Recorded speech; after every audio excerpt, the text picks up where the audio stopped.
Morning mga kainday, ayan, update today, Tuesday, November 11. Ay, wala nang bagyo ngayon, maganda na yung panahon, ayan o.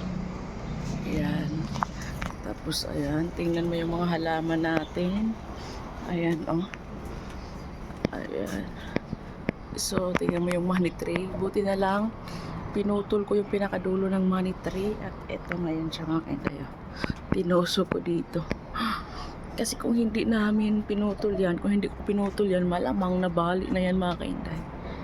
So ito yung update ng ating panahon ngayon. Okay na siya mga kainday.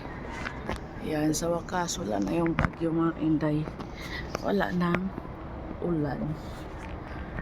Mga kainday, wala nang ulan. Ayan. So palabas na si Hari Araw. At ito mga kainday, okay na ang mga halaman, nagsitabaan dahil sa ulan. Ayan, yung rosas. Yung rosas. Parang ano yung rosas. Ang bulaklak. Tuloy-tuloy ang kanyang pagbulaklak mga kainday. Yo, mangin-hangin pa rin ngayon mga kainday.